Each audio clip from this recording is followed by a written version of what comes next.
Well, if your spouse takes a month.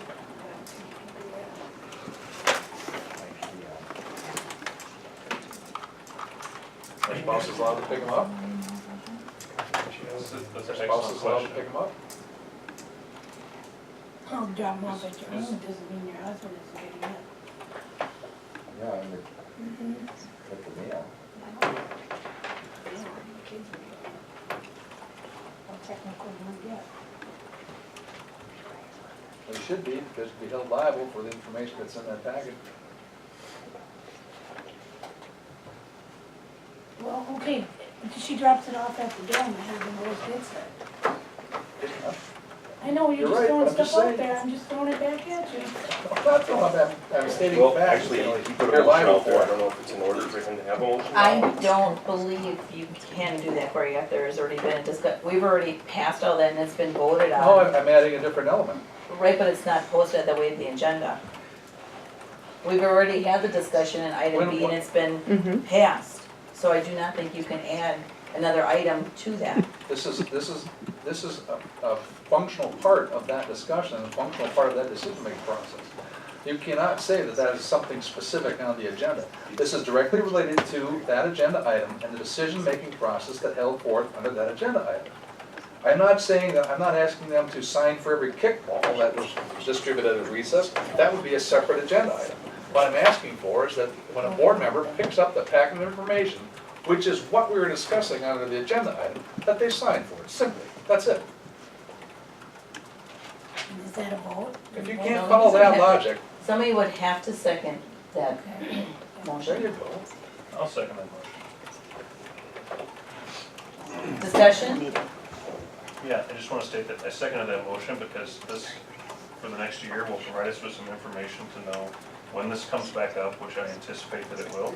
We'll be able to review it and identify exactly whether we're being effective in getting people their information in enough time that they're prepared, whether there's any issues that the board's addressing with that piece of data. So And the first time somebody comes and says, well, I didn't have that information, so I have to make this decision, I'm gonna ask for that sign sheet.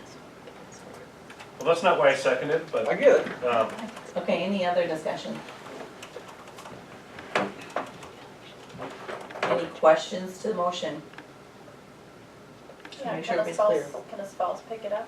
Or like my son pick it up? Just vote. I don't think that's the way the motion, It's a Not discussion in the point of it. motion. It's not a part of the motion, but it's not good practice. But you asked if I wanted to discuss it. It's not good practice. And you are liable for the information in that packet. Certainly the information that, for example, personnel committee information that is part of that packet, that lists people's salary rates and all that kind of stuff, prior employment history and things of that nature. That's protected information. So if your husband or your son or somebody reads that and says, hey, blah, blah, blah, we've had a breach and the school district can be held liable for it. That's assuming you have information, yes. It's been in their past. and I apologize, can you please read that motion? Motion to have board members sign, date, and time sheet of when they pick up their packets. It's gotta be a roll call vote. doesn't it? So we have a motion and we do have a second. Is there any other questions? All those in favor? Aye. Opposed? Aye. Aye. Can you please have a roll call? Barnes, yes. Bauman, So Kelly's shaking her head at it. We just. This is to approve the motion. It was too close to see if it was gonna pass or fail. Okay. So I'm asking for a roll call for Oh, that okay. reason. Don't laugh at me, Corey. It's okay, just. I'm glad you assumed I was laughing at you. Okay, I'm sorry. So what I'm asking is for a roll call because I couldn't tell if there was a people that wanted to pass this motion or fail the motion. So I'm just asking Okay, for yes, each. You want people to have to So if you want the Yes. motion to pass to sign for it? Yes. Okay, so yours is yes. yes, okay. Lewis, Yes. Gorman, No, Kaiser, No. Maple, No. Theo, No. Tomcheck, Yes. Zebro. No. that motion will fail. All right, we're moving on to item 9.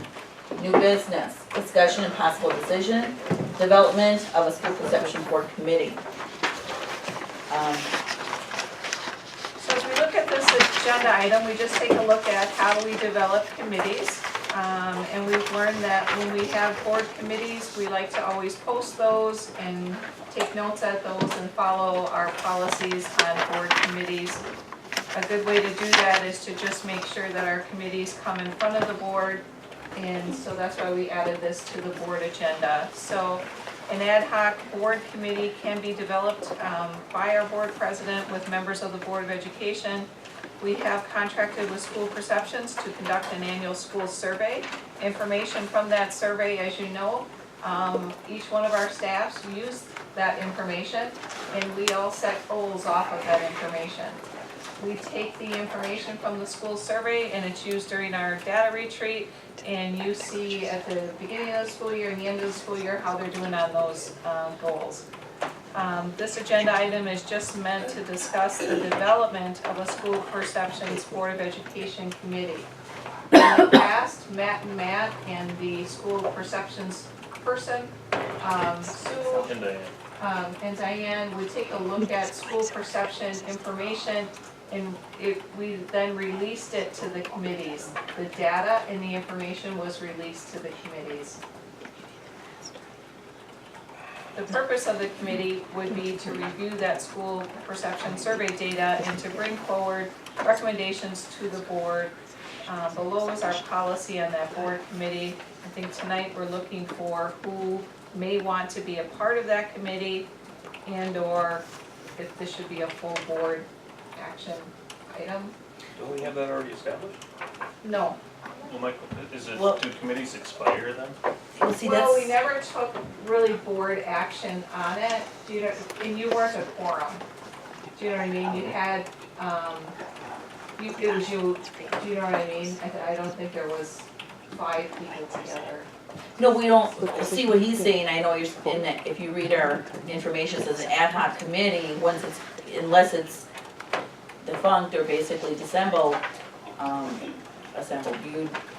they still exist, so that's what I'm trying to get out of here, do you know what I mean? So it would just be you and Matt. Right, and then I had appointed Jessica at that time, because it gave me the right to appoint. What is established? Formally, the board has never established this as a committee, so you'd want to make a motion to establish a committee, and then you formally have that, do you know what I mean? I think that's important for the board to do for our policy, so I think we just don't have we didn't have a motion on it. I looked back in the notes, we don't have a motion on developing the You committee. cannot create, you can create an ad hoc committee, but you can't create it outside of a board meeting. We Correct. didn't at that time, I'm well, not and saying you did, I'm trying to help explain this to you because you Yeah. clearly not Lori, getting I it. understand Well, that, then, and go I ahead. do recall that when Matt Alice created this, there was a time that, and if we didn't make it in the form of a motion at that time, how did we get on that committee to begin with then?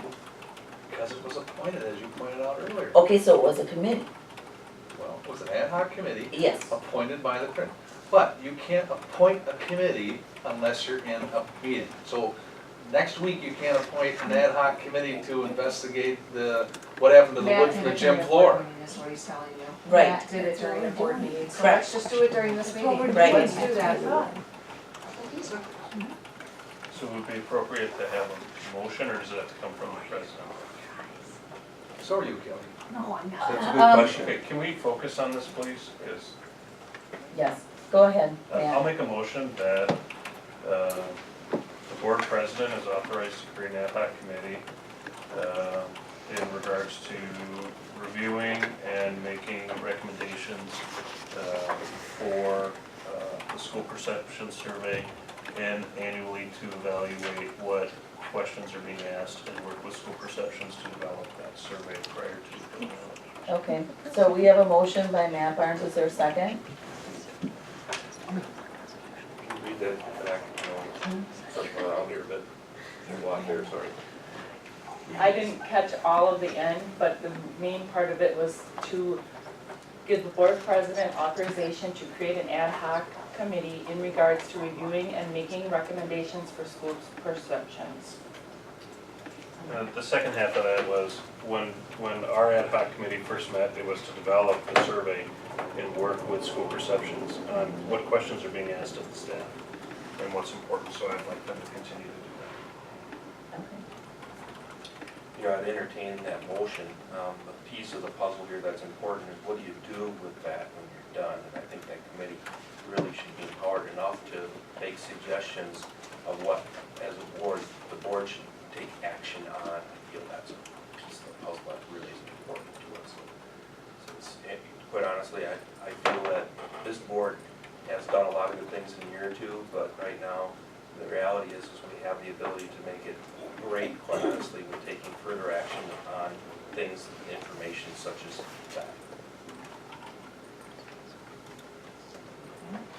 So, I would just be, you know, if I could add just some discussion to that, it's very, very important that the people that are doing the work have access to that information. So when Josh's team looks at the school perception data from the middle school, that's very valuable for your team. Because they're able to set goals and work on what they do. So in the past, they've always had access, the data team has access to the data to develop the goals and work with the rest of the teachers to develop those goals. and I don't believe, I mean, I would think that we did it for 2 years, I don't see why that would still not run the same way, but Kevin, I understand what you're saying as well. So he wants to give you action on that. I'd be interested in amending your motion. Well, I don't know that it needs to be included in the motion, but I would surmise that The direction. the ad hoc committee would evaluate that information. I can tell you historically, there has been some stuff that's redacted because it doesn't serve a positive purpose within this district. And some information gets redacted in the form of comments because they're inappropriate.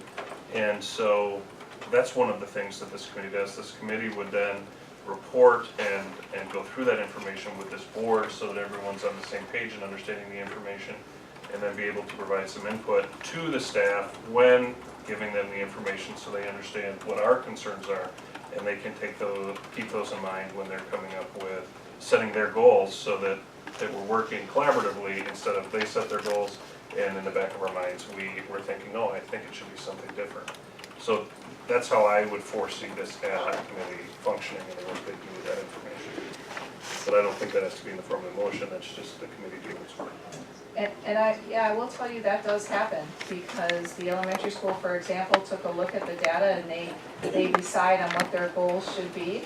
And I think sitting down with you and Matt, one time Matt was, well, I don't know if I would have chose that as my goal after looking at all of this.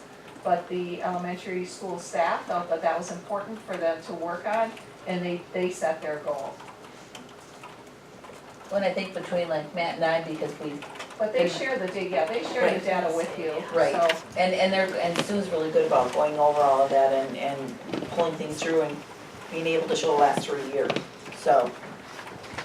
Okay, we do have a motion, I'm still looking for a second to Matt Barnes' motion. I'll make a second that. Okay. So we have a motion by Matt and a second by Kevin for third discussion. Who are the members of the committee? It would be myself, Matt Barnes, and Jess Maples. Is there going to be an alternate?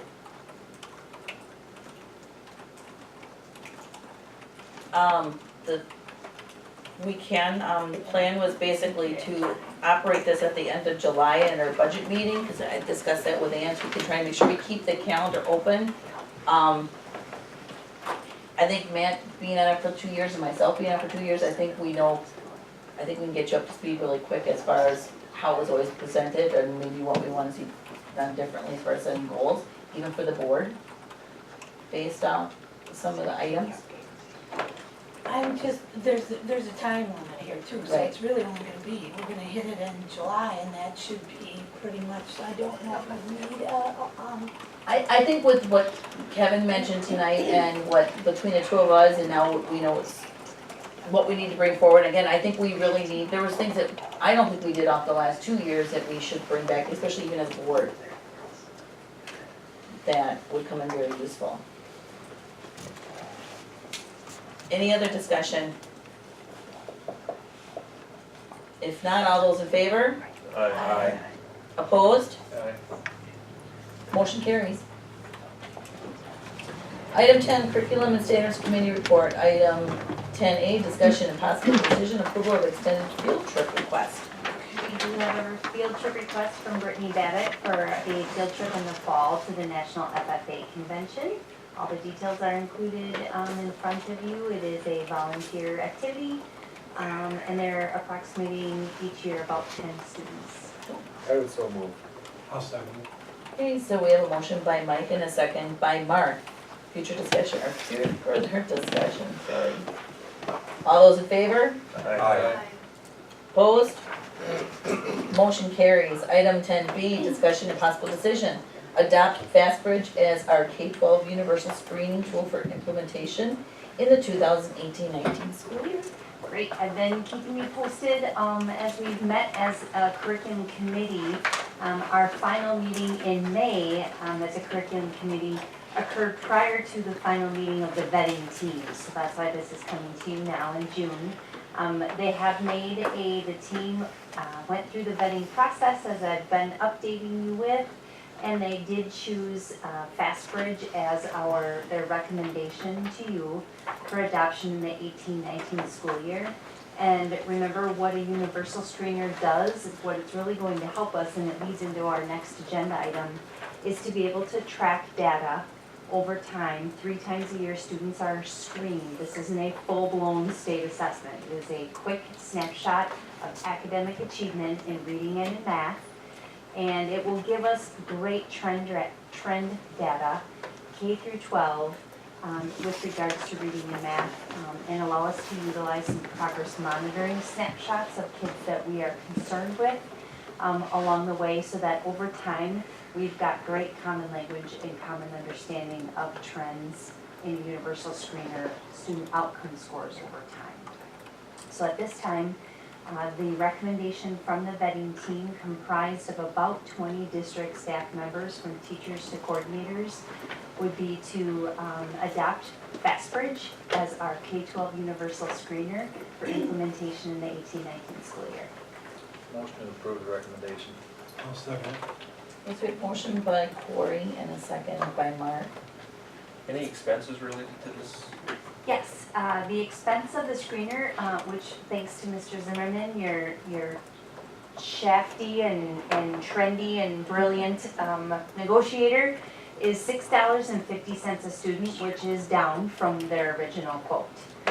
So it's very similar to another screener that we were currently utilizing in the district in pockets of students. We've had various screeners utilized by all grade levels, so this will bring commonality to a K-12. It is $6.50 a student, and some costs will be reprieved because we are no longer using the ones we were using. So PALS will continue to be the universal screener. We are required by the state to give a universal screener that involves certain criteria to pre-K, kindergarten, first and second grade students. Fastbridge meets that criteria, and the teachers on the team wanted to switch from PALS to Fastbridge in K-1-2. 4K will still be utilizing the PALS screener provided by the state, because it meets their needs at this time to the greatest level. Really, wasn't this the one too that also covered all the grades, and wasn't STAR that? Yes, we vetted it against with STAR, which in the initial criteria vetting process, Fastbridge was the outlier. But we were using STAR, and that was kind of the second runner-up. So we had teams utilizing both programs just for about a 6 to 8 week period to really finalize their decision on the efficiency, what they had to offer. And STAR really does not offer the progress monitoring tool, which was one of the main criteria for selection. So we may need to use STAR at grades 10 and 11 for math, because Fastbridge is still developing their grades 10 and 11.